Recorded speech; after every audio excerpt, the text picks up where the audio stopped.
Tuhan Yesus Kristus. Kami mengucap syukur kalau pada pagi hari ini, seberapapun kami yang hadir, kami mau mengingat akan kebenaran firman-Mu Tuhan, bahwa Natal itu bukanlah perayaan secara jasmania saja, tetapi kami mau merayakan Natal pada level yang sesuai dengan kehendak-Mu, yaitu level yang tinggi Tuhan, yaitu tingkat roh Tuhan. Kami percaya Natal bukan hanya pohonnya saja, Natal bukan hanya hidangannya saja, Natal bukan hanya bajunya, seragamnya, dan yang lain-lain Tuhan, tetapi Natal berbicara tentang hati. Kami bersyukur Bapak, biarkan hari ini kami boleh diremakan satu bagian kebenaran firman Tuhan.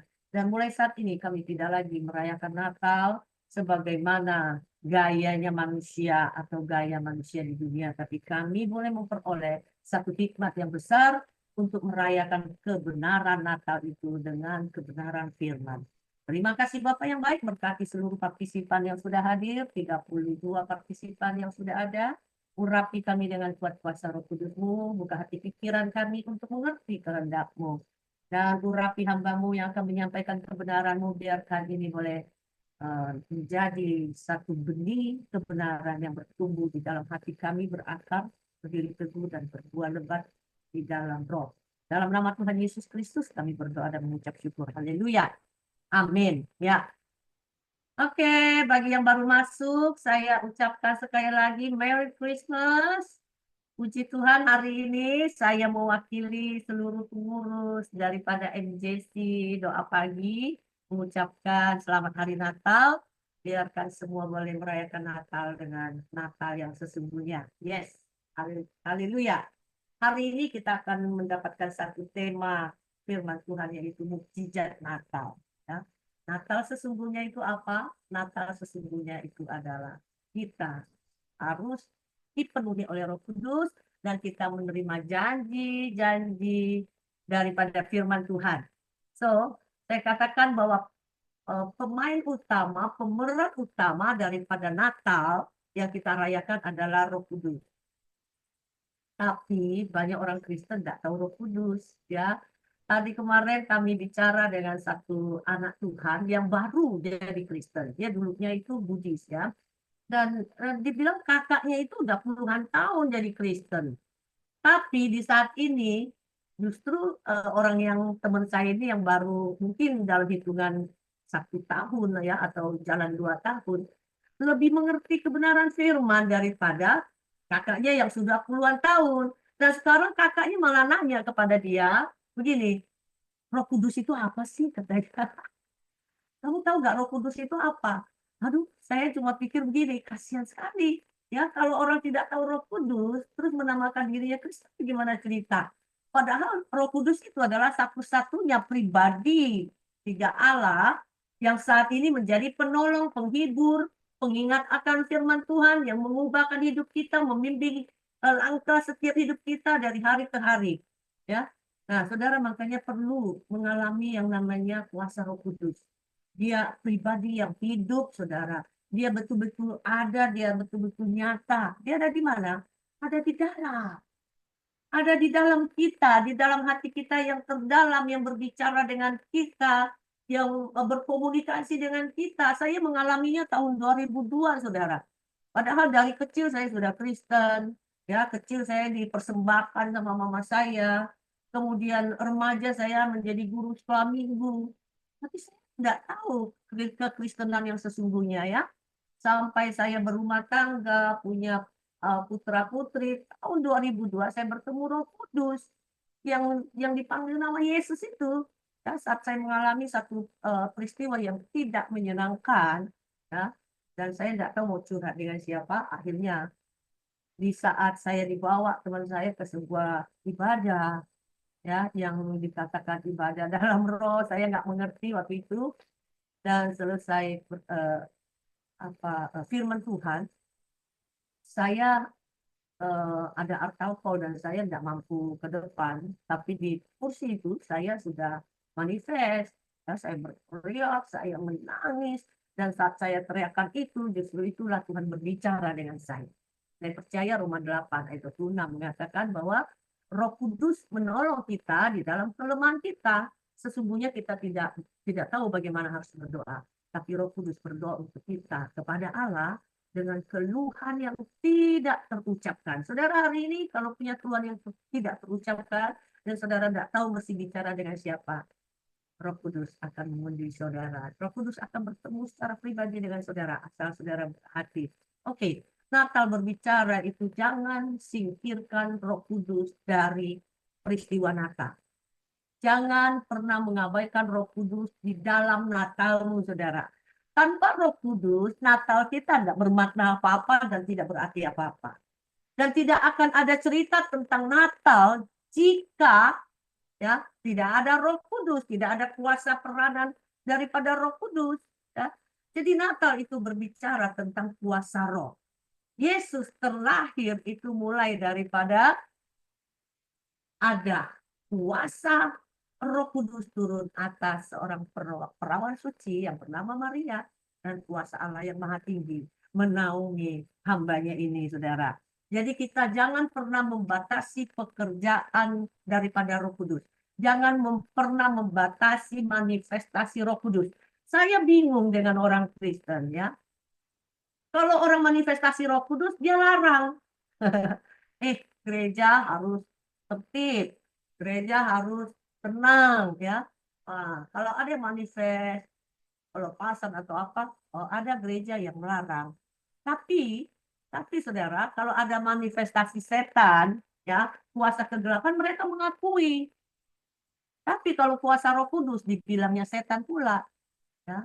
Nah, ini sangat memprihatinkan, saudara. Jangan membatasi pekerjaan Roh Kudus di dalam hidup kita. Jangan menempatkan Roh Kudus di kursi paling belakang. Ya, jangan membuat Roh Kudus itu tertidur di buritan kapal hidupmu. Dan kamu sendiri yang pegang kendali, ya. Jangan mengabaikan dia sama sekali. Jangan pernah. Karena dia satu-satunya pendiri gereja, dia adalah Roh Kudus yang nyata di dalam hidup kita. Dialah Tuhan yang nyata. Yesus sudah ada di sorga, ya, sudah kembali ke sorga untuk menyediakan tempat untuk kita. Nah, segala pemulihan yang terjadi saat ini yang namanya pemulihan hati dikerjakan oleh Roh Kudus.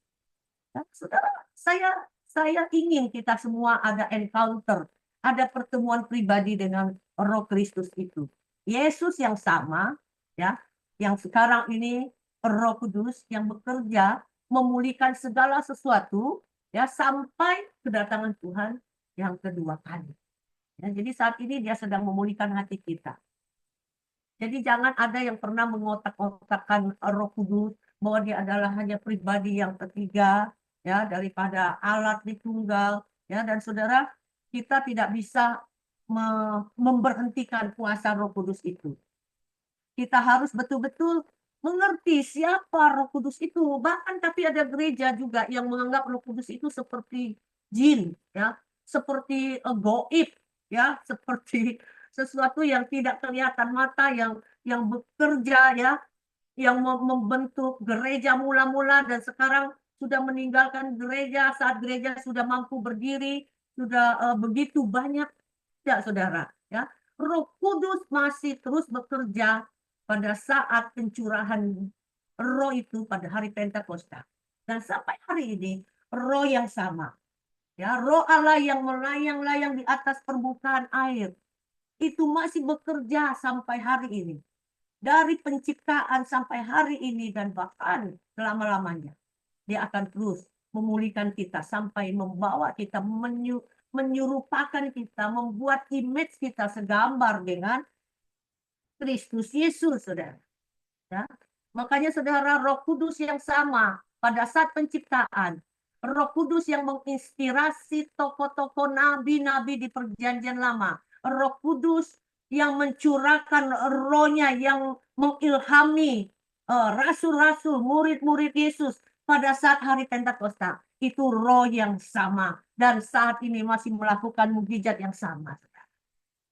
Jadi jangan pernah menganggap Roh Kudus sudah tidak ada. Ada sih yang gereja mengatakan Roh Kudus sudah tidak ada. Roh Kudus sudah berhenti pada saat zamannya rasul-rasul. Yang dipenuhi Roh Kudus hanya rasul-rasul katanya. Dan pemberitaan Injil yang dikatakan Kisah 1 ayat 8 sudah sampai ke ujung bumi. Jadi Roh Kudus sudah stop. Saya bingung juga. Bagaimana kalau Roh Tuhan tidak bekerja? Bagaimana manusia bisa bertobat? Manusia bisa bertobat itu karena jamahan Roh Kudus, saudara. Ya, dan masih banyak doktrin-doktrin yang memang betul tidak menganggap Roh Kudus. Padahal Roh Kudus itu memperlengkapi kita. Roh Kudus yang membangun gereja. Saya katakan tidak ada jemaat gereja tanpa kuasa Roh Kudus. Hari Pentakosta itulah gereja pertama-tama kali berdiri. Ya, dari 12, 120, 3.000, bahkan 5.000 dan bertambah terus sampai hari ini saudara bisa melihat gereja menjamur karena itu kuasa Roh Kudus, ya. Dan Roh Kuduslah yang terlibat penuh dalam peristiwa Natal, saudara. 2000 tahun yang lalu, Roh Kudus adalah pelaku mukjizat inkarnasi, saudara. Ya, kita akan belajar di dalam Lukas. Kita akan buka di dalam Lukas 1. Kitab Lukas itu membahas secara mendetil, ya, secara mendetil tentang pekerjaan Roh Kudus. Sama-sama kita baca. Saya akan bacakan di Lukas 1. Ya, kita akan belajar 5 tokoh daripada orang-orang yang dipenuhi Roh Kudus. Tokoh Alkitab, 5 tokoh Alkitab yang dipenuhi oleh Roh Kudus. Ya, itu adalah Zakaria. Ya, kita belajar Zakaria adalah ayah daripada Yohanes Pembaptis. Saudara tahu kan? Tapi dia bertemu dengan malaikat dan malaikat menyampaikan pesan Tuhan, dan Zakaria meragukan kemampuan Tuhan untuk membuka rahim istrinya yang sudah tua, saudara. Dia tidak percaya. Akhirnya apa yang terjadi saat dia tidak percaya? Terjadi hukuman untuk dia. Kita akan baca bersama-sama. Ya. Lukas 1. Ya. Ini adalah surat Lukas, ya, yang ditulis untuk Theophilus yang mulia. Ya, banyak orang berusaha menyusun berita tentang Kristus. Ya, tapi Lukas katakan, aku akan menyampaikannya secara mendetil. Ya, di ayat kedua, Lukas 1. Seperti yang disampaikan kepada kita oleh mereka, yang dari semula adalah saksi mata dan pelayan firman. Karena itu, setelah aku menyelidiki segala peristiwa, ya, jadi penulisan ini didahului oleh penelitian yang sangat seksama, saudara. Ya, dengan seksama dari asal mulanya, dan aku mengambil keputusan untuk membukukannya dengan teratur. Lukas ini adalah kitab yang sangat mendetil tentang pekerjaan Roh Kudus, ya. Supaya apa? Supaya engkau dapat mengetahui bahwa segala sesuatu yang diajarkan kepadamu itu sungguh benar. Ada kata sungguh, ya. Jadi firman Tuhan yang disampaikan oleh kitab Lukas ini adalah betul-betul nyata dan betul-betul terjadi, ya, bukan sekedar sejarah, ya. Impact-nya daripada kuasa Roh Kudus masih bekerja saat ini. Dikatakan demikian. Pada zaman Herodes, Raja Yudea adalah seorang imam yang bernama Zakaria dari rombongan Abia. Istrinya juga berasal dari keturunan Harun, namanya Elizabeth. Keduanya adalah orang yang benar di hadapan Allah dan hidup menurut segala perintah dan ketetapan Tuhan dengan tidak bercacat. Mereka tidak mempunyai anak sebab istrinya mandul dan keduanya sudah tua. Ya. Dan pada suatu kali waktu Zakaria melakukan tugas keimaman di hadapan Tuhan, ya, sebab ketika diundi namanya, ya, namanya yang keluar dan dialah yang bertugas untuk masuk ke dalam untuk menyampaikan ukupan, ya, untuk membakar ukupan. Dan sementara semua jemaat itu berkumpul di luar, waktu itu adalah waktu pembakaran ukupan. Datanglah seorang malaikat, ya, malaikat datang kepada Zakaria, berdiri di sebelah kanan mesbah pembakaran ukupan. Melihat hal itu terkejutlah ia dan menjadi takut. Tapi malaikat itu berkata kepadanya, jangan takut hai Zakaria, sebab doamu sudah dikabulkan dan Elizabeth istrimu akan melahirkan seorang anak laki-laki bagimu dan haruslah engkau menamai dia Yohanes. Engkau akan bersukacita dan bergembira, bahkan banyak orang akan bersukacita atas kelahirannya itu, sebab ia akan besar di hadapan Tuhan dan ia tidak akan minum anggur atau minuman keras, dan dia akan penuh dengan Roh Kudus mulai dari rahim ibunya. Ya, ternyata dari rahim ibunya dia sudah penuh Roh Kudus. Siapa dia? Dia adalah Yohanes Pembaptis. Kenapa dia perlu diurapi Roh Kudus dari rahim ibunya? Ibunya Elizabeth. Karena Yohanes Pembaptis mengemban satu tugas yang sangat besar, saudara. Ya, dan dikatakan bahwa dialah yang akan berjalan mendahului Tuhan dalam roh dan kuasa Elia untuk membuat hati bapak-bapak berbalik kepada anak-anaknya dan hati orang-orang durhaka kepada pikiran orang benar, dan dengan demikian menyiapkan satu umat yang layak baginya. Saudara, di hari ini hamba-hamba Tuhan yang dipenuhi oleh Roh Kudus adalah hamba-hamba Tuhan yang mempersiapkan satu umat yang layak di hadapan Tuhan untuk diangkat, saudara. Bukan Kristen-Kristenan, bukan Kristen cetek, bukan Kristen yang tidak mengerti kebenaran, Kristen yang gampang disesatkan, saudara. Tapi melalui kuasa Roh Kudus dikatakan ya, bahwa ada pemulihan hati, ada pemulihan pikiran. Dari hati timbul pikiran yang jahat. Ini dua unsur yang perlu dipulihkan, saudara. Kristen tanpa pemulihan hati adalah Kristen KTP. Kristen tanpa pembaharuan roh itu Kristen daging, saudara. Ya, tidak ada seorang pun bisa melihat kerajaan surga di Yohanes 3:5 tanpa melalui kelahiran melalui air, yaitu tanda pertobatan, dan kelahiran melalui roh. Ini melalui hati dan pikiran. Yohanes Pembaptis dipersiapkan untuk mendahului Tuhan, ya, mempersiapkan jalan pertobatan untuk bangsa Israel. Dikatakan bahwa orang-orang yang punya pikiran yang tidak benar, bapak-bapak berbalik kepada anak-anaknya. Hati, berbicara hati. Hati orang-orang durhaka kepada pikiran orang benar. Jadi hati pikiran ini menjadi unsur utama untuk kita mengalami Roh Kudus. Kita perlu memakai hati kita untuk mencari Tuhan. Allah itu roh, pakai roh kita untuk cari roh. Nggak bisa pakai akal pikiran kita, liturgis kita, ya, tata cara ibadah doktrinal kita, tata cara denominasi kita, yang tidak boleh tepuk tangan, tidak boleh ada air mata, mungkin segala macam. Itu buatan manusia. Biar saja Roh Kudus menjamah hati saudara. Ya, setiap ibadah kita harus bertemu dengan Roh Kudus. Ibadah itu roh, ibadah itu kupas kulit bawang. Makin dikupas sampai bertemu dengan inti hati yang paling putih itu, saudara. Jadi kalau ibadah tanpa manifestasi roh, tanpa jamahan roh, tanpa saudara merasa diiris-iris hati saudara, tanpa merasa hati saudara ditusuk-tusuk sama firman, maka tidak akan terjadi apa-apa. Ya, ibadah itu hanya sekedar rutinitas. Kemudian dikatakan bahwa orang-orang yang dipulihkan hati pikirannya adalah orang-orang yang dipersiapkan Tuhan untuk bertemu dengan Tuhan yang kedua kali, saudara. Kita jangan sibuk sendiri dengan bayi Yesus, bayi Yesus, bayi Yesus. Yesus tidak lagi bayi. Yesus ada di surga. Sekarang yang bekerja untuk kita nanti bertemu dengan secara pribadi, dia akan kembali menjemput kita. Itu rohnya. Makanya Natal itu adalah satu rangkaian, saudara. Natal bukan berbicara tentang kelahiran Yesus saja. Natal pasti ada hubungannya dengan salib. Ada kematiannya, ada kebangkitannya. Itu satu paket yang tidak bisa dipisah, saudara. Kalau saudara pernah dengar lagu, Dia lahir untuk kami, Dia mati untuk kami, Dia bangkit bagi kami semua. Satu paket, saudara. Natal bukan cuma sang bayi palungan. Natal sudah levelnya tinggi bagi kita yang di hari-hari ini, saudara. Kita harus menghayati bagaimana Yesus mati menembus dosa kita, menggantikan kita di atas kayu salib, kita yang harus mati. Tapi Yesus mati untuk kita, supaya kita hidup. Percaya kepadanya, kita memperoleh hidup yang kekal. Dia bangkit, saudara. Dia bukan Tuhan yang mati.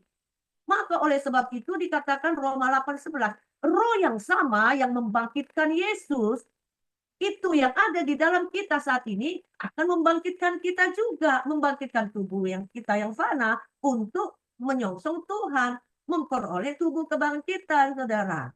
Ini pengharapan orang Kristen.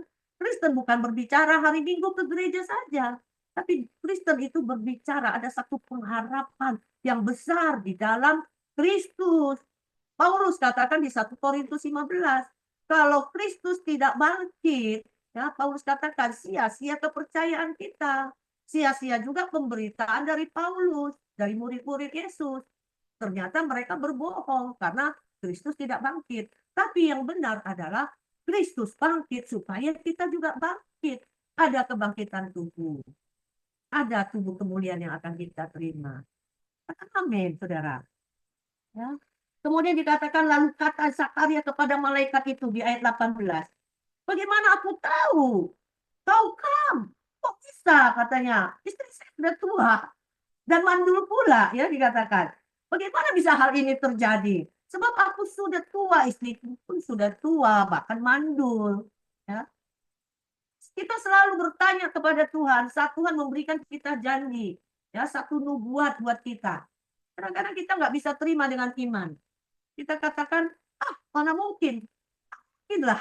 Ya. Begitu kita katakan, tidak mungkin. Firman Tuhan tidak bisa terjadi dalam hidup kita karena kita tidak percaya. Hanya orang yang percaya yang bisa mewujudkan firman itu menjadi kenyataan. Nubuat-nubuat yang kita terima lewat hamba-hamba Tuhan, saudara, itu harus diperjuangkan dengan hati nurani yang murni. Iman yang kuat. Bukan cuma dinubuatkan, wah saya tahun sekian nanti saya akan dipakai Tuhan. Tapi saudara tidak berbuat apa-apa. Tiap hari nonton drakor. Tidak pernah pegang Alkitab. Tidak pernah baca firman. Bagaimana Tuhan bisa pakai dengan orang yang tiap hari nonton drakor? Apa yang mau disampaikan kepada orang lain? Firman itu pedang bermata dua. Yang kita sampaikan itu adalah pedang bermata dua. Menusuk amat dalam, memisahkan roh dan jiwa. Itu firman. Saudara tidak punya kekuatan kuasa apa yang mau disampaikan kepada orang-orang. Padahal saudara menerima nubuatan bahwa saudara akan dipakai Tuhan. Di hari ini saudara mungkin masih sibuk dengan dunia. Ya, sibuk dengan jasmania, mencari harta, timbun harta sebanyak-banyaknya. Ya, kata Tuhan Yesus, orang yang bodoh, kamu simpan buat siapa? Ya, sedangkan engkau tidak pernah simpan harta di surga. Padahal Tuhan katakan simpan hartamu di surga, di mana ngengat dan karat tidak merusaknya, pencuri tidak mencurinya. Bagaimana cara menyimpan harta di surga? Dukung pelayanan roh, dukung pelayanan penuaian jiwa-jiwa. Ya, saudara cari di mana orang yang sungguh-sungguh melayani Tuhan. Di mana orang-orang saudara bisa melihat ada terjadi pertobatan. Di mana pelayanan, di mana Roh Kudus bekerja dahsyat. Banyak orang dipulihkan dan bertobat. Di situ saudara tabung harta saudara di surga. Seberapapun bukan nominalnya saudara. Tapi ini berbicara hati. Ya? Seorang janda miskin memberikan dua peser, satu duit itu hanya sedikit. Tapi Tuhan Yesus bilang, ini ibu janda ini yang memberikan seluruh nafkahnya. Dia yang memberikan paling besar. Bukan berbicara nominal, tapi berbicara hati, saudara. Hari-hari ini yang kita butuhkan adalah roh. Ya. Tetapi karena kedegilan, ya, ketidakpercayaan daripada Zakaria, Tuhan buat dia bisu. Dia tidak bisa berbicara, ya. Sesungguhnya engkau akan menjadi bisu dan tidak dapat berkata-kata. Sampai kapan? Sampai kepada hari di mana apa yang aku katakan terjadi. Demikian juga kita. Kadang-kadang kita meragukan Tuhan. Ya. Kita nggak percaya bahwa Tuhan itu akan melakukan firman-Nya di dalam hidup kita. Ya. Kita melihat ayah daripada Yohanes Pembaptis ini.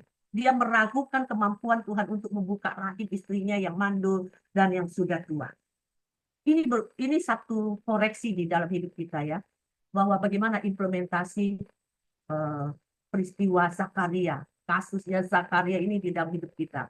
Roh Kudus begitu mengoreksi, ya, memurnikan hati kita dan menolong kita di dalam kelemahan kita yang tidak mampu percaya firman Tuhan, yang harusnya kita bisa tahu bahwa Tuhan sanggup melakukan sesuatu yang tidak mungkin menjadi mungkin, menciptakan yang tidak ada menjadi ada, saudara. Dan Tuhan membuat dia bisu, tidak bisa berkata-kata sampai hari Yohanes itu lahir, anaknya lahir, Yohanes Pembaptis. Dia baru terbuka mulutnya dan berbicara. Kita bisa dapat satu implementasi bahwa Tuhan itu memurnikan iman kita. Dan kita jangan jemu oleh disiplinnya Tuhan. Tuhan mendisiplinkan kita, mungkin memberikan satu teguran, saudara. Tapi pada ujungnya, apa kata Zakaria? Ya, Zakaria bernubuat kepenuhan Roh Kudus. Dan seperti kita, kalau kita mengalami hal yang tidak enak, mungkin Tuhan sedang beracara dengan kita. Tuhan sedang berproses dengan kita. Tuhan sedang berperkara dengan kita. Sehingga masalah-masalah yang kita hadapi pada akhirnya apa yang kita katakan? Tuhan Yesus baik. Ya, Roma 8 ayat 28 bahwa Tuhan turut bekerja mendatangkan kebaikan. Turut bekerja di dalam segala sesuatu dalam hidup kita untuk mendatangkan kebaikan bagi orang yang mengasihi Dia dan yang terpanggil sesuai rencana Tuhan. Kita lihat ya, Elizabeth. Kita akan teruskan pembacaan kita ya. Oke.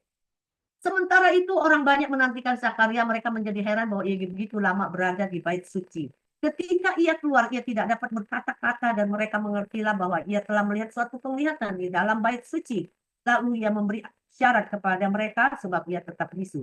Ketika selesai jangka waktu tugas jabatan, ia pulang ke rumah. Beberapa lama kemudian Elizabeth istrinya mengandung dan selama 5 bulan ia tidak menampakkan diri. Katanya Elizabeth, inilah suatu perbuatan Tuhan bagiku dan sekarang ia berkenan menghapuskan aibku di depan orang. Pada waktu itu orang yang mandul adalah satu aib, ya, aib satu hal yang tidak baik, ya, menurut mereka. Oke, kita lihat Elizabeth. Mungkin Elizabeth adalah seorang, kalau di dalam cerita Natal hanya seorang pemeran pembantu, saudara. Tidak terlalu viral, kan? Ya, tidak terlalu viral. Dia hanya peran pembantu seorang sepupunya daripada Maria, ya.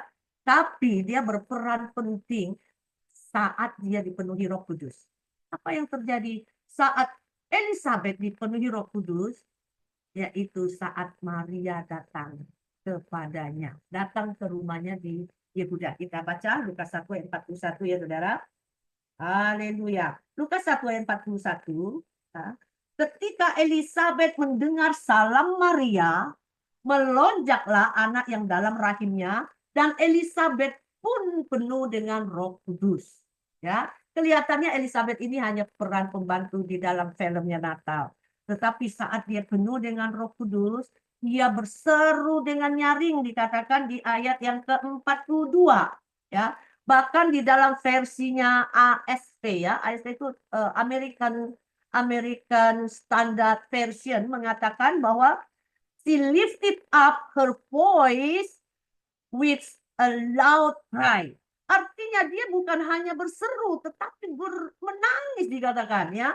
Menangis dengan kencang, saudara. Dia kepenuhan Roh Kudus dan dia bermanifestasi, saudara.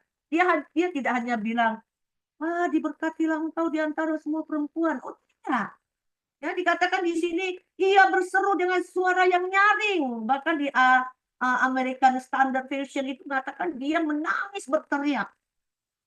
Apa yang dia katakan?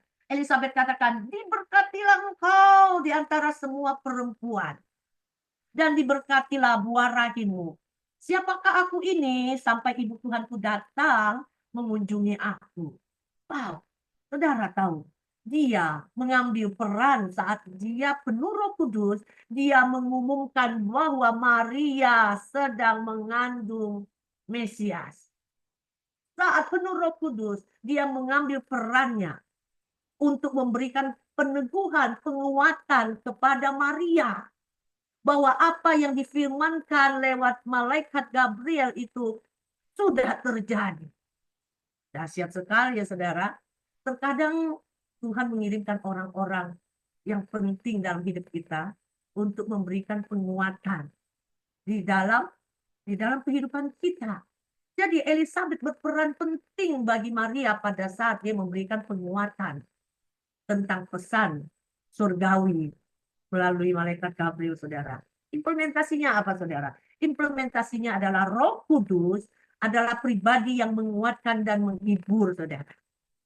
Ya, menghibur Elizabeth, menghibur Maria, menguatkan Maria, ya. Dan kita tidak bisa menjalani kehidupan rohani ini tanpa kekuatan kuasa Roh Kudus. Dia akan menuntun seseorang masuk dalam hidupmu dan memberikan nasihat, penguatan, yang menyampaikan kata-kata firman yang membuat saudara kembali bersemangat. Jadi peranan Roh Kudus sangat luar biasa di dalam hidupnya Elizabeth. Ya, Elizabeth, Zakaria dan Elizabeth adalah suami istri yang diurapi Tuhan. Nah, bagaimana dengan sang bayi ya? Tokoh ketiga adalah bayi Yohanes Pembaptis. Ya, kita melihat Lukas 1 ayat 15. Lukas 1 ayat 15 dikatakan bahwa bayi ini ya, ia akan besar di hadapan Tuhan dan tidak minuman anggur atau minuman keras, dan dia akan penuh dengan Roh Kudus mulai dari rahim ibunya. Ternyata tokoh ketiga adalah Yohanes Pembaptis, sang bayi itu yang ada di kandungannya Elizabeth. Ya, kemudian di ayat ke-41 di saudara kita baca bersama-sama. Ketika Elizabeth mendengar salam Maria, melonjaklah anak yang di dalam rahimnya. Siapa itu? Yohanes Pembaptis. Dan saat itu Elizabeth pun penuh dengan Roh Kudus. Wow, saudara mendengar salam Maria, ibu dan bayi kepenuhan Roh Kudus. Kenapa Maria mengandung Roh Kudus? Kita lihat bayi Yohanes Pembaptis yang masih di dalam kandungan sudah dipenuhi oleh Roh Kudus. Betapa dahsyat dan ajaib peristiwa ini, saudara ya. Dan dikatakan Yohanes harus diurapi Roh Kudus dari rahim ibunya karena Yohanes Pembaptis mengemban satu tugas yang sangat besar sebagai pembuka jalan bagi Mesias, yang meluruskan jalan bagi Tuhan, ya, yang meratakan jalan yang berlekuk-lekuk, ya, menimbun yang berlobang, jalan yang berlobang. Oleh sebab itu Yohanes Pembaptis butuh kekuatan yang luar biasa, yaitu kekuatan daripada Roh Kudus, makan dari dalam kandungan. Saudara, mungkin saudara pernah mengalami yang namanya waktu hamil, saudara memberikan bayi saudara yang di dalam perut itu mendengarkan puji-pujian. Ada di sini yang pernah melakukannya atau mendengarkan dia firman Tuhan, membacakan dia dengan firman Tuhan walaupun bayimu belum lahir, bayimu masih ada di dalam perut. Saya melihat ya beberapa penelitian ya yang saya bisa lihat dengan mata kepala sendiri. Anak yang dikandung pada saat maminya itu sudah percaya Yesus dengan anak yang waktu maminya belum percaya Yesus, ya saudara, beda. Itu beberapa peristiwa yang saya lihat ya. Oh ya, ini dia sudah dalam Tuhan. Anaknya itu sangat nice gitu. Yang di dalam Kristus itu anaknya beda, cerdasnya beda, emosinya beda. Ya, makanya di hari-hari ini banyak pengetahuan secara sains untuk mendengarkan, memperdengarkan bayi lagu-lagu klasik mungkin. Ya, kalau bagi kita orang Kristen memperdengarkan lagu-lagu rohani yang lembut sehingga anak itu bertumbuh dengan urapan Roh Kudus, di dalam urapan Roh Kudus. Nah, saudara, karena waktu saya hanya membahas 3 tokoh. Jadi yang paling penting di dalam peristiwa Natal itu apa, saudara? Natal itu bukan berbicara pesta pora, ya. Saya heran juga sih. Tapi bagi saya Natal menjadi satu event untuk penuaian jiwa. Saya tidak menyalahkan Natal kalau kita buat secara spesial. Karena kemarin Pastor Paloko bilang, Paskah itu penting, saudara. Paskah itu keselamatan kita, di mana dia, Yesus, Sang Mesias, mengorbankan dirinya untuk menebus nyawa kita, untuk menebus dosa kita. Tapi tidak juga kalau dikatakan Natal tidak penting. Kalau tidak ada kelahiran, tidak ada kematian, toh. Tidak ada kematian, tidak ada kebangkitan. Ini satu runtunan, satu peristiwa yang tidak bisa dipisah. Kalau kita bicara Natal, kita akan berbicara salib. Amin. Nah, Natal yang sesungguhnya itu adalah roh. Saya setuju kalau mau bikin agak spesial. Kenapa? Karena hari Natal saudara bisa mengundang orang-orang pedalaman, orang-orang yang ibaratnya orang hutan ya, orang yang di dalam hutan, yang terpencil sekalipun dia akan keluar datang di dalam pesta Natal saudara. Bukankah itu hari untuk menuai jiwa saudara? Jangan ajak dia berpesta pora, jangan ajak dia berdaging ria, tetapi bawa dia mengenal Kristus. Natal, semua orang harus kenal Sang Mesias itu, saudara. Jangan membiarkan Natal kita berlalu dengan sia-sia. Katakan amin. Ya, Jangan ada yang Natal hanya Natal daging. Natal yang sesungguhnya adalah kepenuhan daripada Roh Kudus. Saudara baca dari tadi saya bacakan Lukas 1. Orang yang penuh Roh Kudus tidak mingkem mulutnya. Orang yang penuh Roh Kudus akan bernubuat. Di mana dikatakan penuh Roh Kudus dan bernubuat. Penuh Roh Kudus dan bernubuat. Zakaria penuh Roh Kudus bernubuat tentang Yesus. Ya, sang terang itu. Zakaria kepenuhan Roh Kudus, dia bernubuat untuk putranya sebagai pembuka jalan bagi Mesias. Elizabeth penuh Roh Kudus, dia bernubuat tentang Maria yang diberkati, yang mengandung rahimnya diberkati karena mengandung Mesias. Maria juga kepenuhan Roh Kudus yang memberikan puji-pujian yang indah kepada Tuhan. Jadi orang yang penuh Roh Kudus tidak akan diam mulutnya. Rayakan Natal dengan kepenuhan Roh Kudus. Berbicaralah kepada banyak orang yang masih di dalam kegelapan Kristen tapi tidak bisa membedakan tangan kanan dengan tangan kiri. Kristen hanya di KTP. Hidupnya belum sungguh-sungguh sebagai pengikut Kristus. Inilah saat Natal untuk kita melakukan yang namanya pemberitaan kebenaran tentang makna Natal yang sesungguhnya, saudara. Tokoh Natal utama adalah Roh Kudus. Tanpa Roh Kudus tidak ada Natal. Ya. Roh Kudus dan terima janji Allah. Ya, bukan hanya dekorasi, bukan hanya pohon Natal, bukan hanya hidangan Natal. Ya, kemeriahan-kemeriahan yang ada, tukar kado, cross kado, ya segala macam, door prize. Bukan itu, saudara. Kalau kita fokus kepada itu, kita kehilangan makna Natal.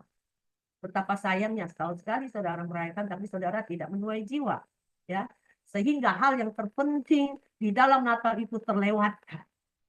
Roh Kudus ingin kita melakukan sesuatu di dalam hidup kita.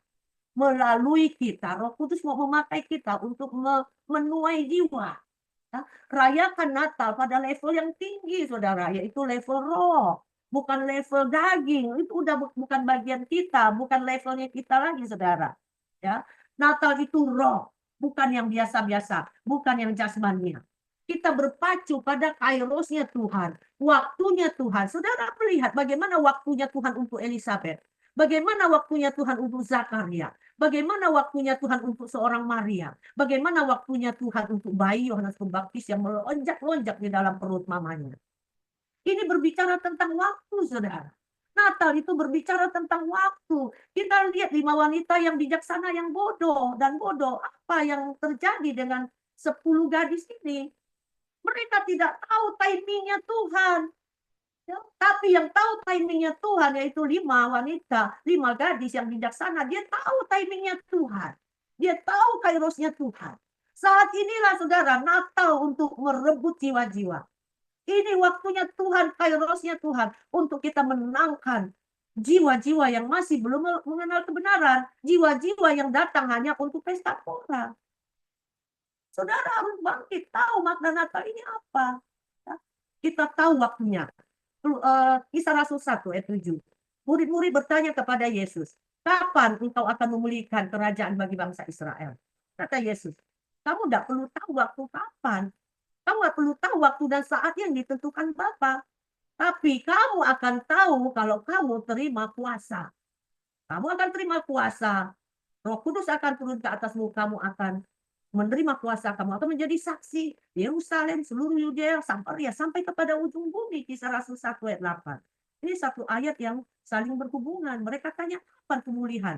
Pemulihan terjadi pada saat di mana Roh Kudus turun ke atas kita.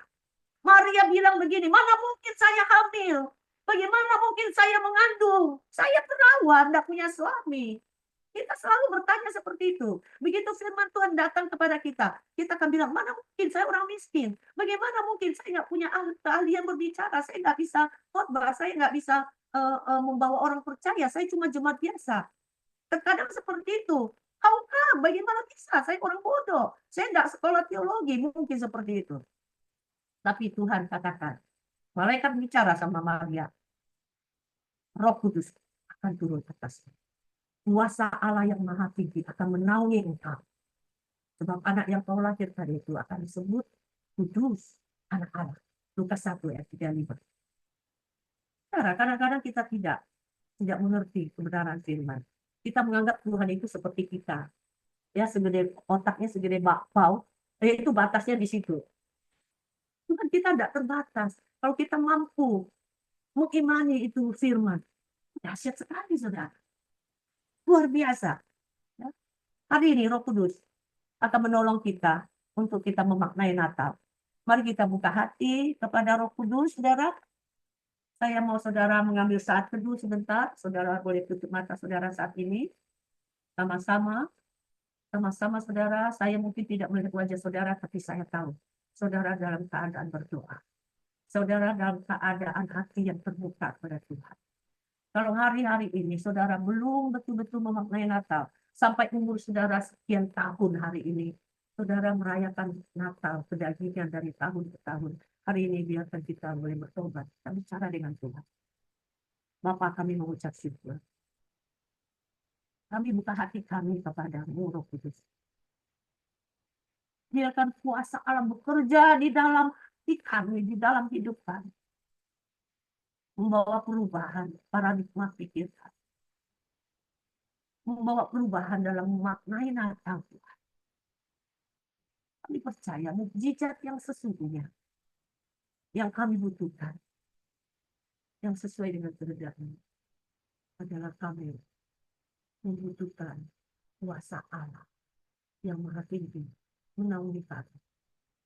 Biarkan kuasa Roh Kudus turun atas kami saat ini. Kami angkat tangan kami di hadapan. Roh Kudus bekerjalah. Engkau Jehovah Shammah. Engkau Allah yang tidak terbatas oleh ruang, tempat, bahasa, bangsa. Kami yang ada di luar negeri, kami ada di dalam negeri, kami yang ada di Jakarta, kami semua mengangkat tangan kami di hadapan. Ampuni dosa dan kebodohan kami selama ini Tuhan. Biarkan makna Natal kami membutuhkan tokoh Natal utama, yaitu Roh Kudus, lahir di dalam hati kami. Mari Roh Kudus, urapi kami pribadi. Kami butuh Tuhan. Kami butuh kuasa-Mu untuk mengandung Roh Kudus. Kami butuh kuasa-Mu untuk mendapatkan karunia roh, untuk menuai jiwa-jiwa di mana ladang sudah menguning, siap untuk dituai. Inilah waktunya Tuhan, kami mau menuai. Karena kami tahu datangannya sudah sangat dekat. Engkau akan datang kedua kali untuk menjemput kami. Oleh kuasa Roh Kudus-Mu yang mengubahkan kami, memulihkan hidup kami, membaharui hati kami dan hari ke sehari, sehingga kami segambar dengan Kristus Yesus, segambar dengan kami. Kami siap menyongsong kedatangan-Mu yang kedua kali. Terima kasih Bapak. Terima kasih untuk tokoh Natal utama, yaitu Roh Kudus. Tanpa Roh Kudus tidak ada. Terima kasih Bapak. Engkau mengurapi Maria dan menaungi dia dengan kuasa yang mati. Demikian juga kami saat ini memohon Tuhan, meminta dengan sungguh-sungguh kami buka hati kami. Serahkan semua ke dalam tangan kasih-Mu. Di dalam nama Tuhan Yesus Kristus kami berdoa dan mengucap syukur.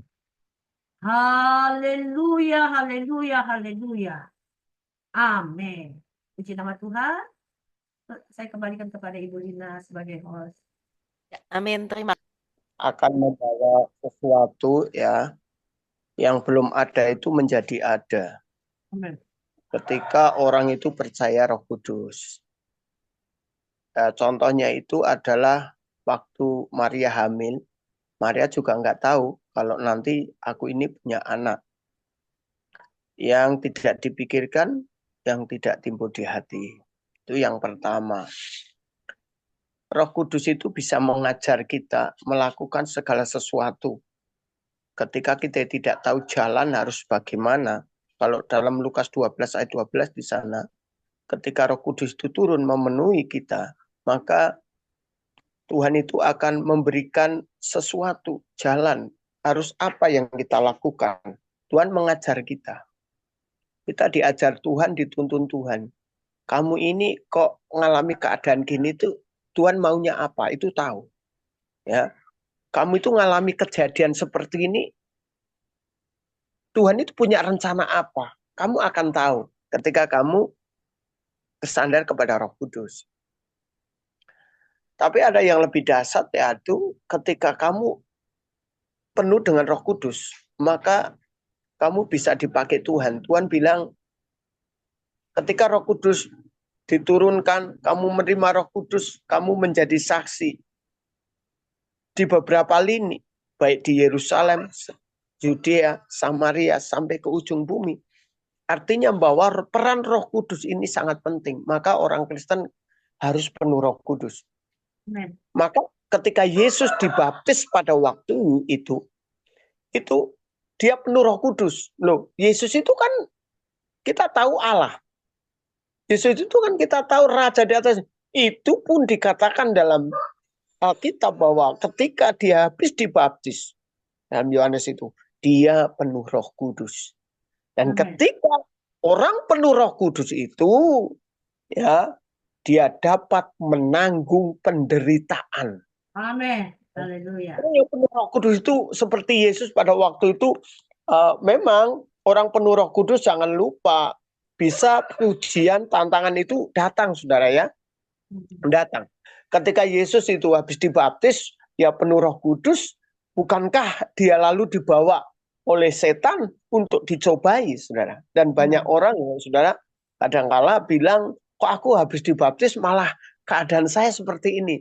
Iya, saudara sudah mengikuti jejak Tuhan Yesus. Kalau Anda penuh Roh Kudus, Anda perlu diuji. Seberapa sih kekuatan Roh Kudus yang ada dalam hidupmu untuk menanggung segala penderitaan, segala cobaan yang ada dalam hidup saudara. Karena apa? Tuhan mau bahwa kamu ini bisa terbang tinggi seperti burung merpati, seperti ya, burung Raja Wali, yang dia akan terbang tiada lelah. Dia akan, walaupun ada badai, justru senang dengan badai. Walaupun dengan angin ribut, justru angin ribut itu, saudara, akan kewalahan untuk membuat dia jatuh. Karena Raja Wali selalu mengikuti aluran badai itu, di mana akhirnya badai itu akan berhenti dan dia akan menjadi pemenang. Nah, itu yang kami sampaikan pada pagi hari ini. Biarlah apa yang hari ini menjadi tema, Yesus adalah Roh Kudus, itu memang benar. Amen. Dan Tuhan katakan, kalau Roh Kudus turun, dia akan menjadi penghibur kita. Haleluya. Penghibur yang sejati hanya Roh Kudus. Kalau engkau sedang susah, engkau sedang sedih, kalau ada Roh Kudus, kau berdoa, dia menghibur. Saya tidak tahu cara menghibur Roh Kudus itu, tetapi yang jelas itu adalah wewenangnya Roh Kudus sendiri. Cara apa untuk menghibur? Mungkin menghiburnya ketika kita butuh, Tuhan sediakan. Ketika kita sakit, kita disembuhkan. Bisa saja terjadi seperti itu ya. Tuhan Yesus memberkati, Bu. Haleluya. Haleluya. Thank you, Pastor Samadi. Luar biasa. Ya, Ya. terima kasih Pastor Samadi. Dan Ibu. kita boleh tutup, Bu?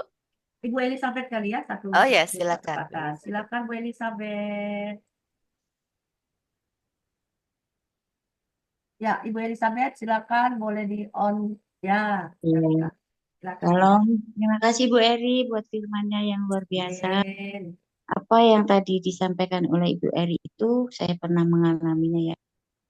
Saya waktu belum percaya pernah mengandung 3 orang anak laki-laki.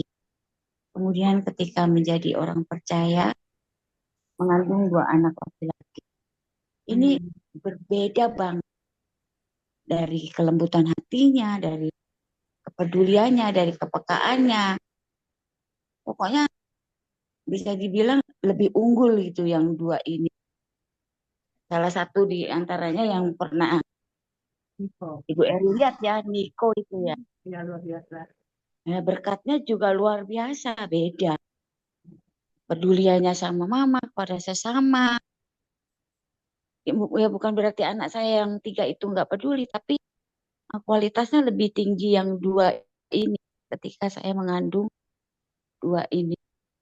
Jadi yang 2 ini lebih sering saya jadikan mitra saya kalau saya melayani, karena mereka punya kepekaan khusus juga melihat karunia penglihatan.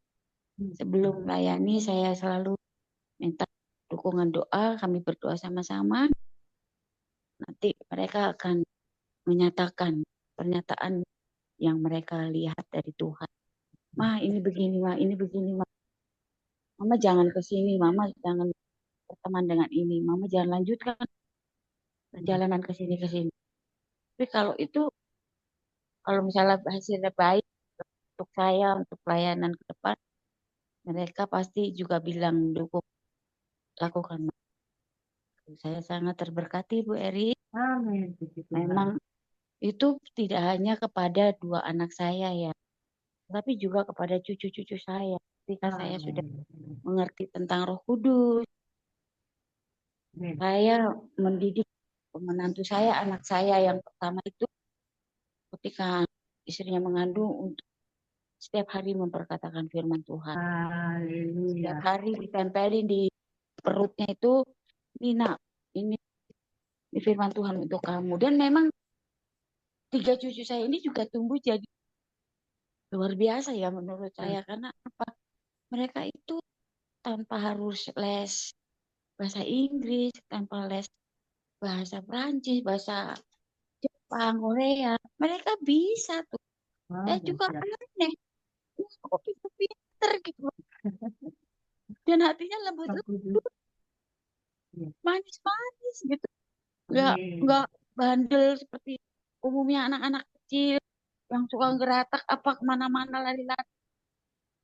Ini juga saya enggak gitu. Jadi alangkah baiknya firman Tuhan yang sudah tadi disampaikan oleh Bu Eri yang ditujukan kepada kita semua yang mungkin masih menunggu cucu, punya cucu, lakukanlah itu, Amin. perkatakan firman Tuhan.